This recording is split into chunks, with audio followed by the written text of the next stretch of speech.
Hi everybody, I hope everyone's doing well. This video I will be sharing with you guys my thoughts on two relatively new mascaras. So if you guys are interested, do stick around.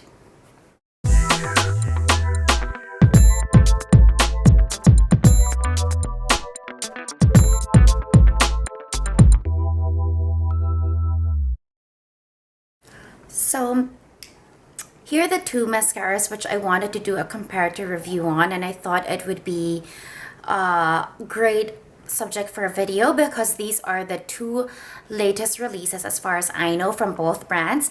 This is Diorshow New Look and Le Volume de Chanel by, of course, Chanel.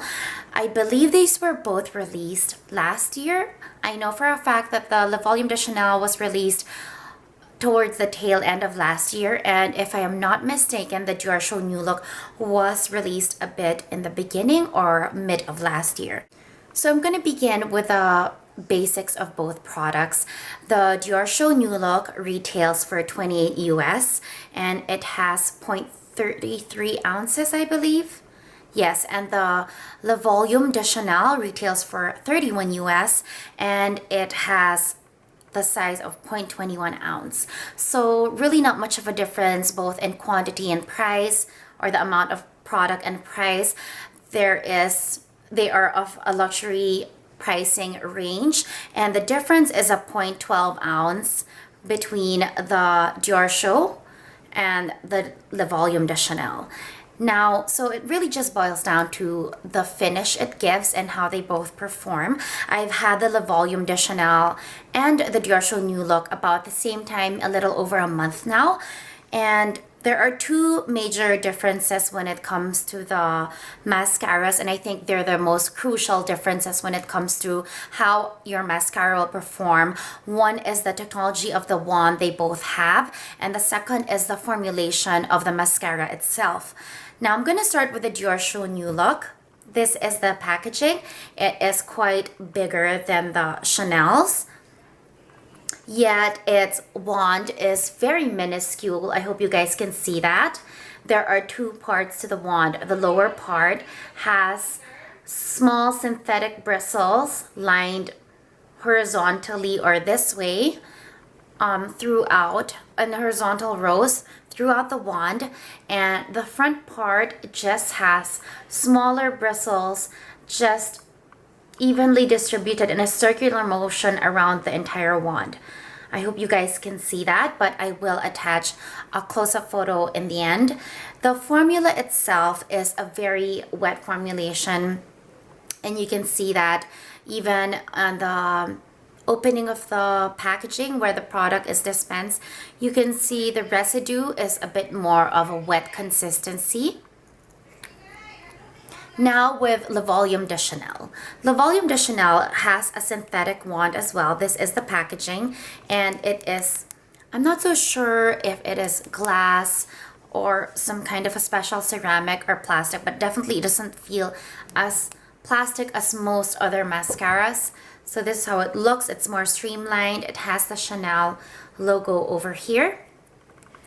As for the wand, it is synthetic as well. It looks more like a traditional wand in terms of size. The way the synthetic bristles are designed on the wand, if you are facing this way and looking at the wand, it forms what they call a snowflake design, and it is what the technology this one actually has, or what they call it. It literally looks like the shape of a snowflake, and it says that this kind of design for a wand just helps the wand grab on every lash and actually coat it evenly. And the formulation of the Le Volume de Chanel, even from where the product is dispensed in the opening, you can tell that it's more of a gel-like, thicker consistency. I don't know if that's going to show at all. So I've swatched both in the back of my hands just to probably give you a clearer visual of what I mean. That the this is a Diorshow New Look.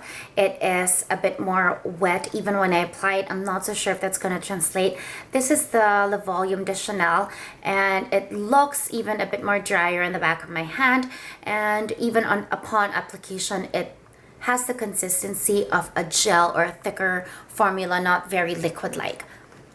So those two differences are really what differentiate both mascaras. I think in general they are both good mascaras. They just give very different effect and performance based on the wand. The Diorshow New Look, because the wand is very, very minuscule, it actually reminds me of the Clinique Lower Lash Mascara, which is very, very small. And a few Japanese mascara wands actually, this is how small it actually looks, just to give you guys a gauge. What I like about this is it really allows you to get to the very base of your lashes and actually comb the formula. But the formula is so wet, it actually feels like you're actually painting your lashes almost. And the downside to that is that it does take quite a while more for this to set, and you do have to be very careful because it can smear if you're working on your eye or you're working on your face and it's not completely dried down. But on the good side, because it's a bit more wet, it's really gives more of a black inky look or pigment to your lashes. And I think even after drying down, it just looks a bit more wet than other mascaras. The Volume de CHANEL, on the other hand, is the extreme opposite. You don't really feel the formula on your lashes or weighing your lashes down because it's not wet. It's almost really pretty dry. All you can see is that what you get from the wand, and when it dispenses the product, you get very even spacing between your lashes, a very defined spacing, but instantly on the first coat you do see a volumized effect, one that doesn't look like it's a false lash effect, but it just looks like your lashes, if you compare to your other eye, have actually become more full, or you just have fuller lashes or more of them. And what I like about the Volume de CHANEL, it's actually buildable. The more coats you put, the more difference you see both in volume and in length. But I think the strength of the Chanel is truly volumizing. So if you ask me which I would prefer between the two, or which I think is the winner, if I could only use one, it's definitely the Volume de CHANEL. Its formula is very beautiful. It still gives me very opaque black lashes, but it looks more full, yet it's still defined and doesn't clump. And upon building on the coats, it actually gives a more dramatic effect. It doesn't end there, and it actually gives me lengthening as well to some extent. And this has just won over Lancome's Hypnose Drama for me, which was holy grail for me. This just manages to really volumize and give a bit of length at the same time. The Diorshow New Look is good, but honestly, the wand is just so. All it feels like is that I'm coating my lashes with paint. I do like the way it lengthens, but it just makes my lashes look very spidery and separated, which is not something I really am a fan of. So those are my thoughts on the two new mascaras. I think generally they're good, but honestly, I think by far the Volume de CHANEL, hands down, is a much better mascara if I could only invest in one. So that is about it. I hope that was informative for you guys. Thank you for watching, and I hope you guys have a great day or a great evening.